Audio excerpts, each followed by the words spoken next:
Assalamualaikum and a very good afternoon. I bid to Encik Romaino bin Rabu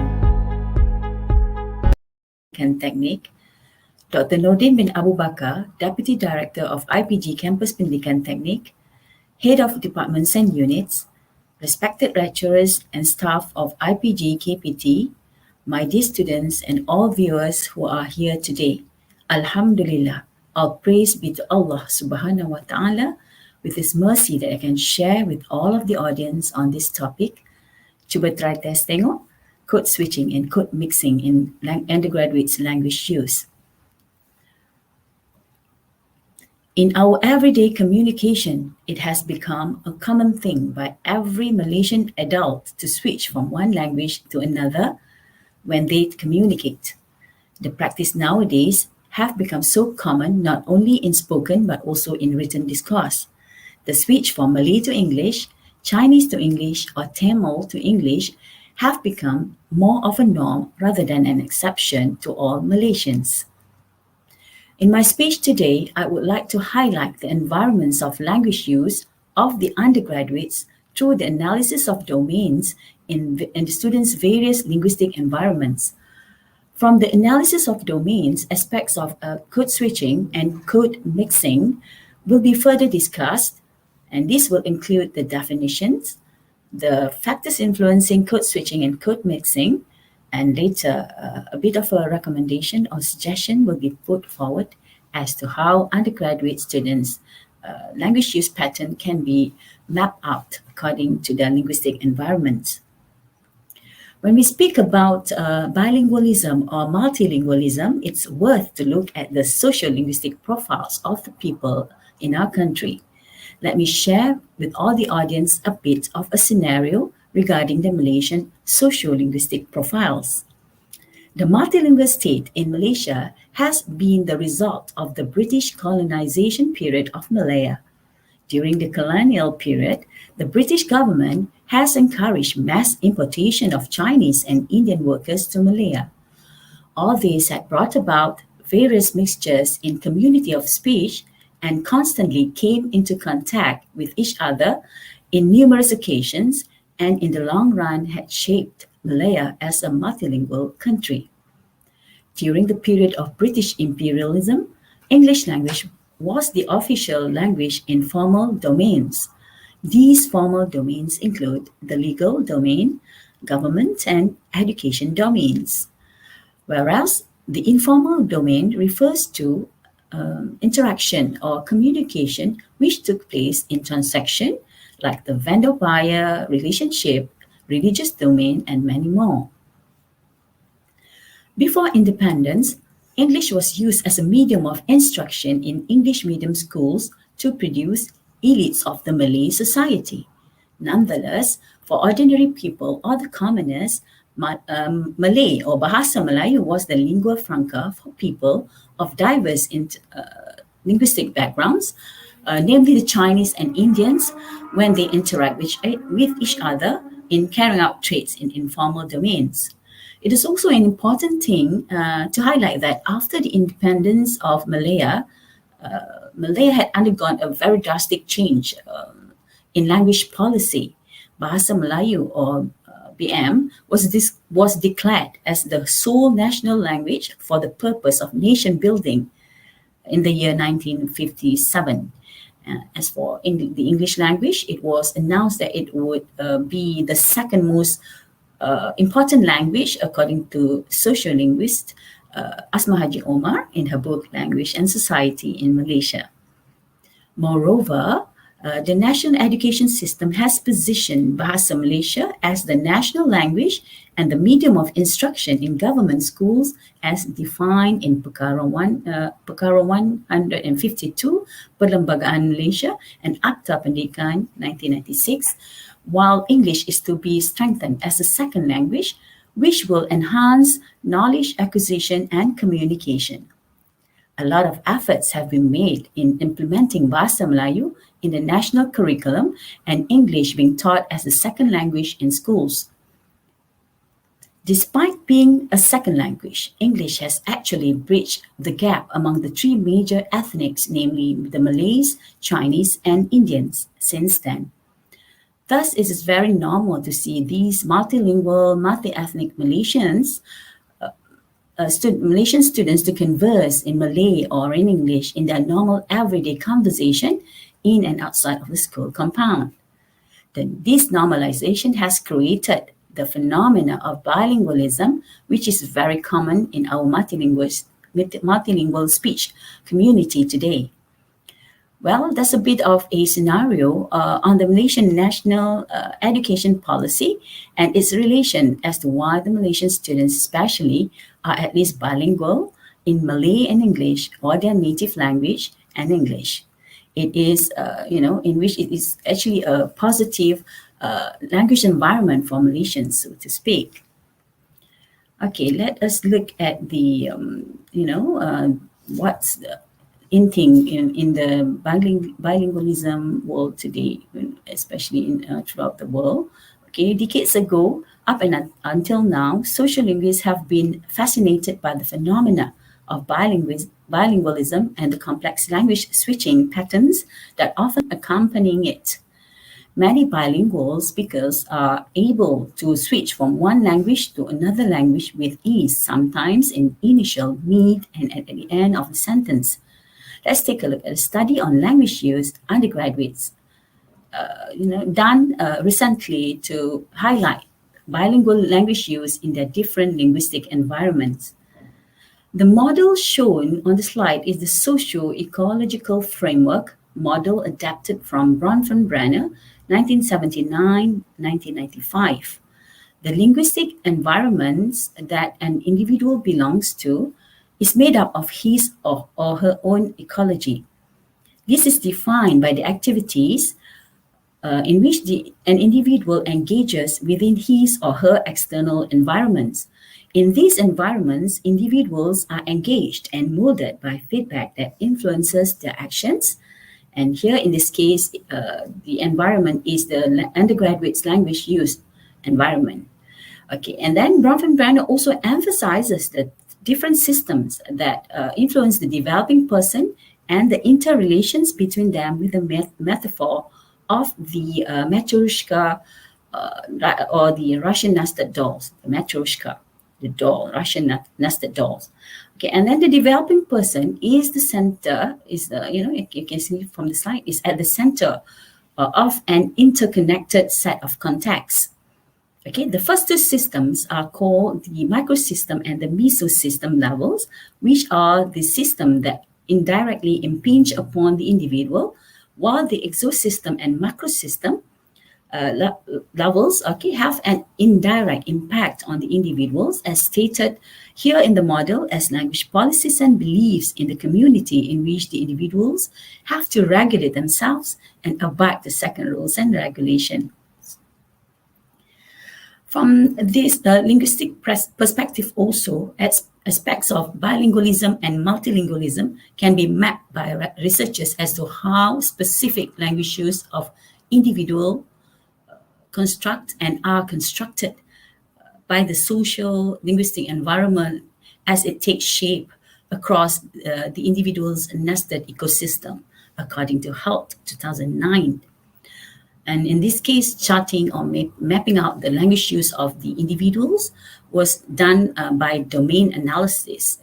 Okay, the analysis of domain framework, which was proposed by Joshua Freeman in 1972, consists of formal domain, which includes the education, university, lecturers, and others like the government or legal. Okay, they are the formal domain. Meanwhile, the informal domains consist of the family, religion, transaction, and many more. The domain analysis is important to track language use by individuals. And here also, from this research, I would like to highlight a very important and interesting fact from this research, that the undergraduate students do practice code switching and code mixing in their everyday interactions with people. This is from the patterns of language use of the students, okay? And further findings from the research highlighted that Bahasa Malaysia and English language were chosen by the respondents when they communicate in both domains, the formal and also the informal domains. Most of the formal domains, they're speaking in the national language, that is Bahasa Malaysia and also English. Whereas in the home domain, okay, besides Bahasa Malaysia and English, their mother tongue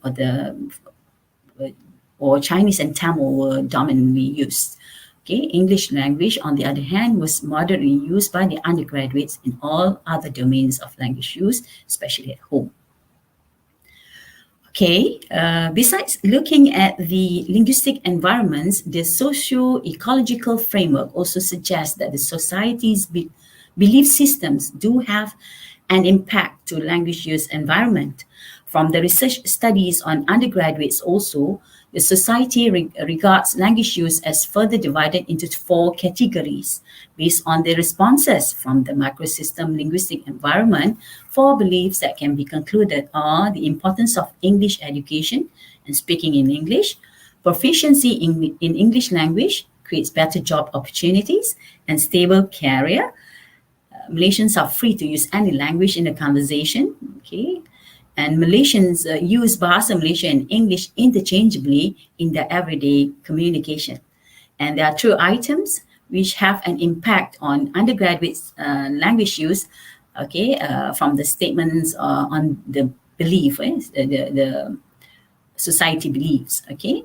For example, for item number 10, okay, Malaysians who speak English are people who can relate well with all the different race and ethnic groups in Malaysia. Okay, item 5, it is normal when people from different ethnic groups communicate, they speak in Bahasa Malaysia and English language. And item 4, it is normal for Malaysians to use Bahasa Malaysia and English language interchangeably in everyday conversation. Okay, all of the undergraduates had actually, agreed and strongly agreed to the first, so item number 10, which comprised of 88.6%, and more than 400 undergraduates actually agreed to the statement on item 10. Okay, for item 5, 92.3 of the undergraduates said that it is normal when people from different ethnic groups communicate, they speak in Bahasa Malaysia and English. Okay, and for item 4, 90% okay, of the undergraduates said that it is normal for Malaysians to use Bahasa Malaysia and English interchangeably in everyday conversation, which means that code switching and code mixing is a norm rather than an exception in their linguistic ecological repertoire.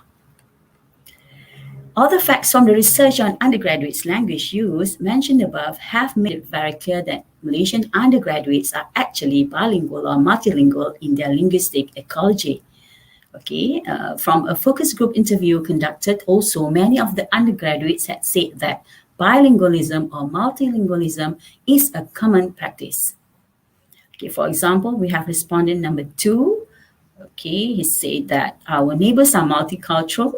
I live in a mixed neighborhood. I learn English from my Indian friends who always speak English when I communicate with them.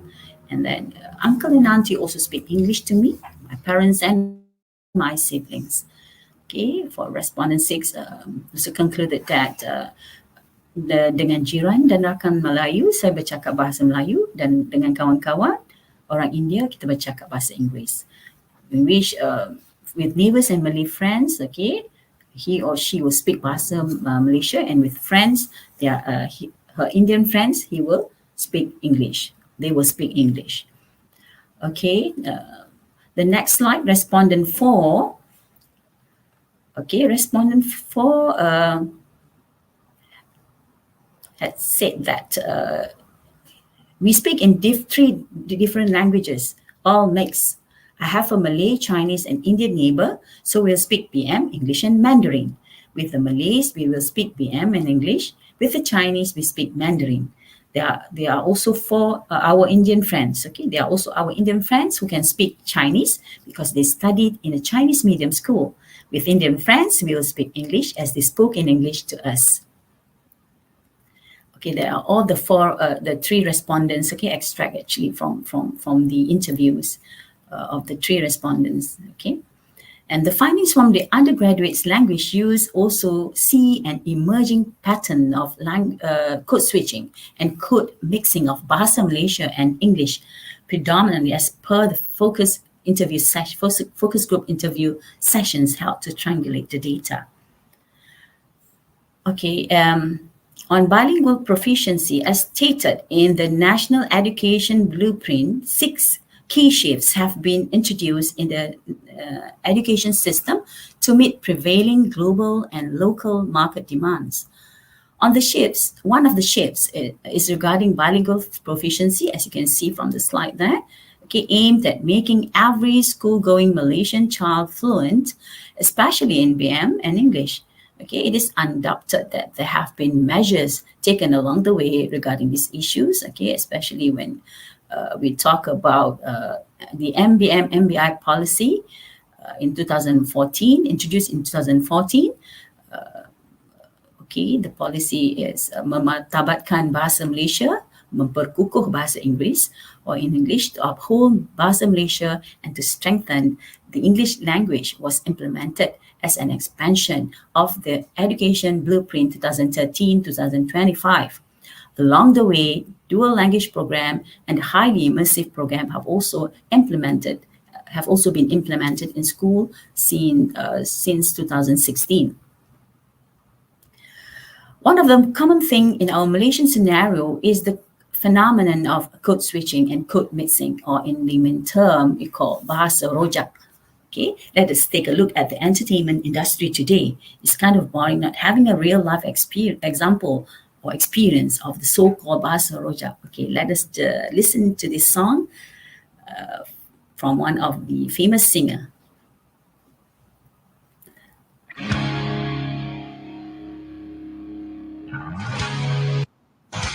Ada,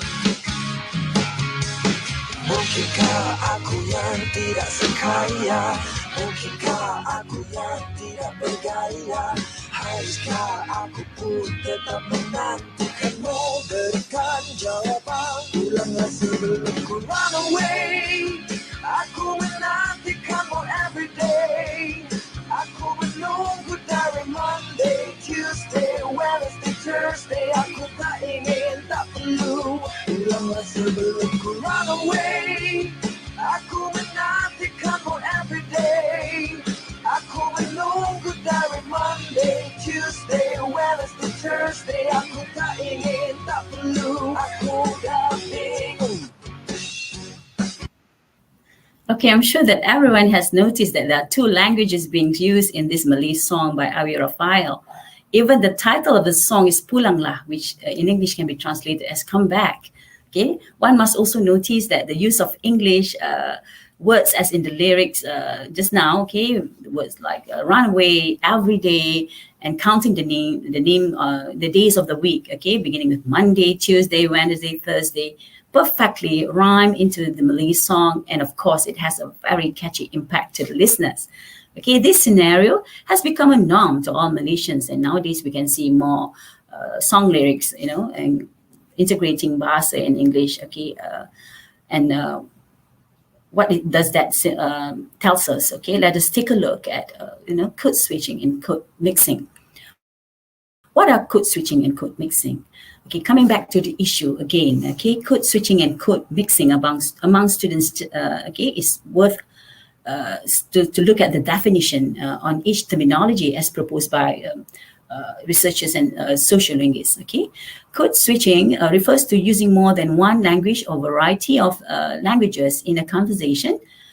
It can occur between sentences, which is called intersentential, or within a single sentence, which is intrasentential. And code mixing, okay, the 2 languages is at the same, okay, the occurrence of alternating languages in the same utterance or sentence, a mix of 2 or more languages or language varieties in speeches. That is code mixing. Okay, it is very common in a multilingual setting. Okay, what are types of code switching and code mixing? Okay, according to Meyerhoff 2011, there are 2 types of code switching and mixing. Okay, the first one is domain-based or situational code switching. And the speakers, here the speakers adjust the circumstances with different participants, topic or setting.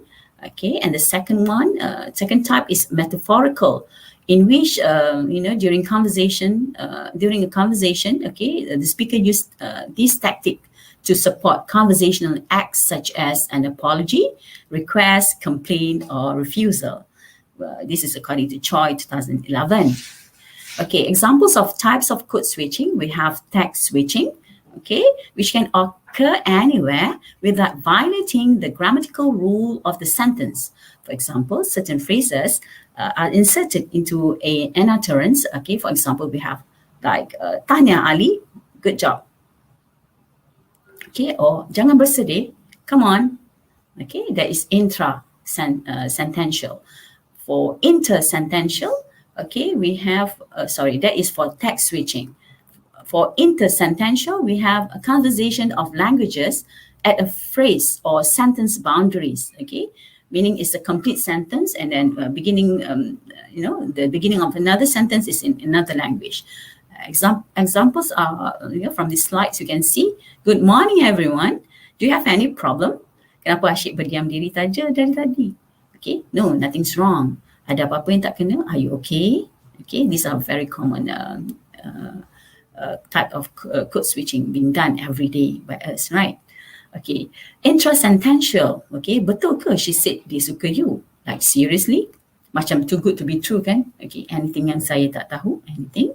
Never mind, tak apalah.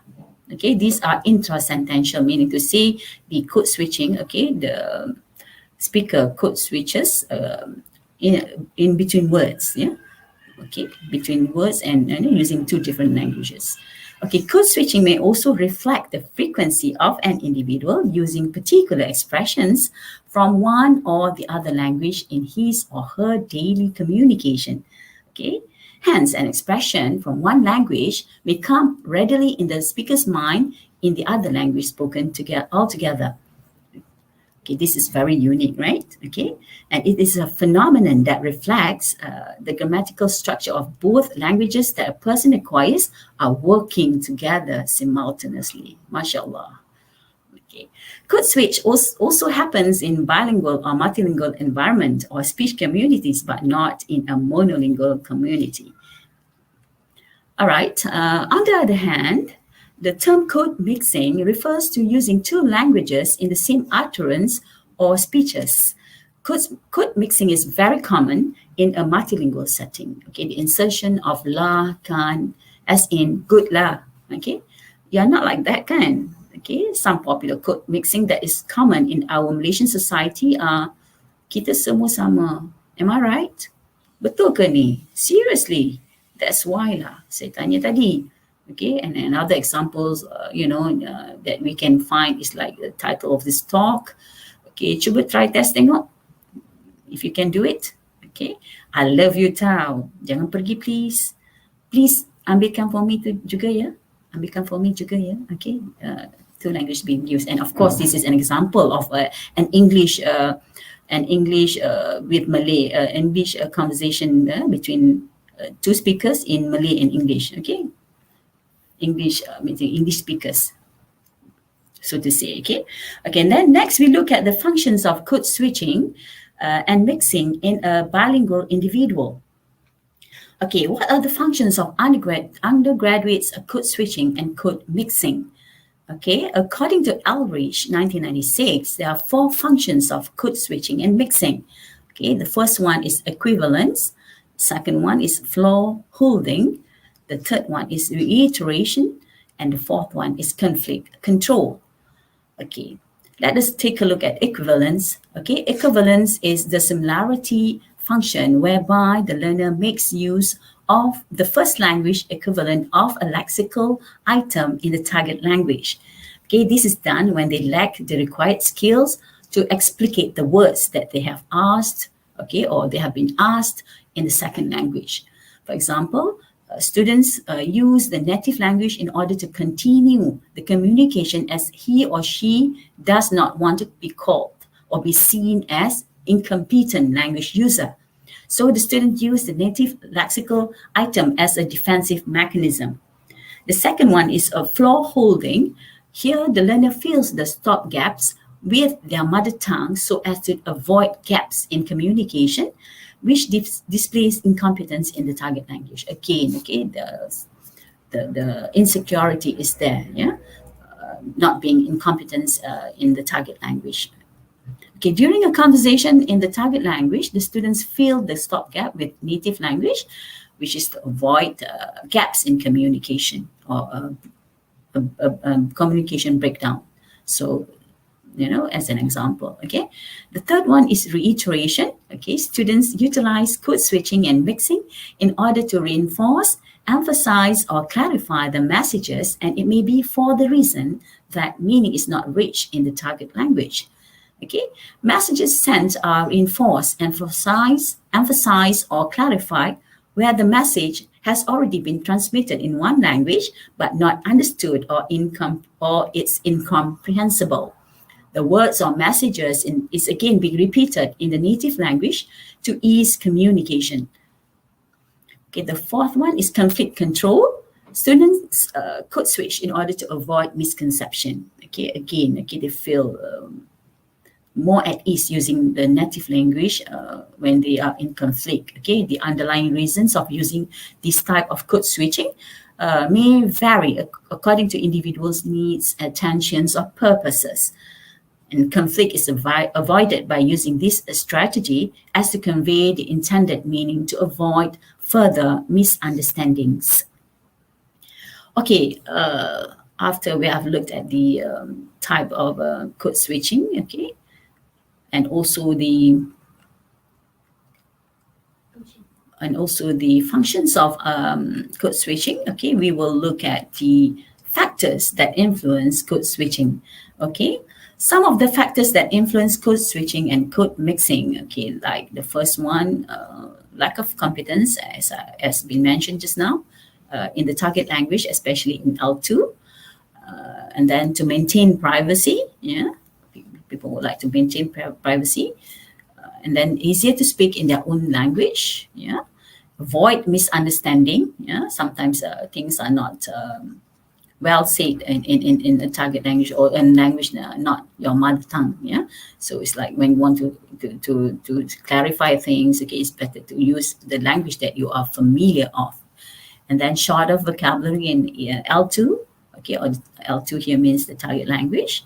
Filling in gaps in speaking, yeah, filling in gaps in speaking, conveying intimacy, adding emphasis, attract attention, and for other pragmatic reasons. Okay, code switching and code mixing implications on bilingual language use. Code switching and code mixing are not a blockage or deficiency in learning a language, yeah, but it can be considered as a motivation for bilinguals, especially to those who are still struggling to learn the second language or the target language. Okay, it's not actually people who are bilingual are not at a disadvantage. Okay, they actually are on the advantage side. Okay, when and why do undergraduate students practice code switching and code mixing? Okay, a lot has been said as to the types, function, and factors influencing undergraduates to code switch. Okay, again, what should be emphasized now is how far are the undergraduates allowed to mix both languages of English, or when attending interviews in an international conferences, and many more instances involving people who do not share the same mother tongue. However, the common and continuous practices of code switching and code mixing, especially in the classroom, as found by numerous researchers on code switching in Malaysia, have implied that the implementation of the language in education policy has not been sufficiently enforced or assessed. Okay, this can be looked upon, later by the stakeholders. Okay, students be used to speak. Okay, what are the code switching implications of code switching and code mixing to undergraduate students? Okay, students will be used to speak Bahasa Roja. Okay, if they frequently use code switching, they will be so used to speak Bahasa Roja. Okay, And some students fail to differentiate, okay, when to stick to formal code, okay, when to use only English or only BM due to language fossilization. Okay, they're so used, okay, and as the saying goes, okay, old habits die hard. Okay, you're so used to it, it's like a normal situation to actually code switch. And then code switching and code mixing may be a barrier which prevents mutual intelligibility, especially when interacting with native speakers of the target language. Okay, obviously, bilingual proficiency in Bahasa Malaysia and English language will not be thoroughly achieved if undergraduates code switch and code mix at all times without a clear mind on with who, what, and when to use only one code choice on certain occasions, especially in the formal domains. Okay, the inability to do so will definitely tarnish and blow off their chances of being marketable worldwide. Okay, this is especially true when they're looking for a job, later on. Okay, after they get graduated. Okay, in summary, okay, understanding the linguistic environments of the undergraduate students provide the government and stakeholders with necessary information to add on to policies regarding language use in order to equip the young generations to be at least bilingually proficient in BM and English language. Hence, proper documentation in the form of linguistic profiles or biography on each individual undergraduates are deemed necessary by institutions or stakeholders to keep track on the students' language use over time. As the saying goes, if we fail to plan, we plan to fail. Okay, patterns of language use can be highlighted, especially where code choices are concerned, in order to implement effective language policy and planning in the future. In consequence, Cuba try tes Tengok will soon be uttered properly by bilinguals, as mari kita cuba lihat dan lihat, mari kita cuba buat dan lihat hasilnya, dan dengan izin, okay, when we want to speak in another language, we'll see, let us try and do it, okay, and when they speak in formal situation, or at least to ask for permission, okay, dengan izin, okay, mohon izin to speak in English, perhaps. That will give a bit of a difference when you enter, when they are, okay, when enter a conversation, or when they are in actually a formal situation. Okay, last but not least, I would like to end the session with something for us to ponder upon. Okay, Allah subhanahu wa ta'ala has created all humans with the same speech organs, like the mouth, tongue, teeth, soft and hard palate, trachea, larynx and pharynx and all. Yet, with the same speech organs, humans are able to produce more than one language. Okay, what does that mean? What does that mean? It shows the greatness of the Creator, and the ability to code switch and code mix definitely are not the signs of language deficiencies. Yet, it adds colors to mankind, especially to celebrate unity in diversity. Because with language also we can be united, okay, of course, we can be united regardless of ethnicity, especially in our very own country, Malaysia. As the saying goes, Bahasa Jiwa Bangsa, wishing everyone Selamat Hari Merdeka in a few days' time, okay, on the 31st of August this month, okay. Happy Independence Day to all Malaysians. And thank you for watching. Assalamualaikum and have a pleasant day. Thank you.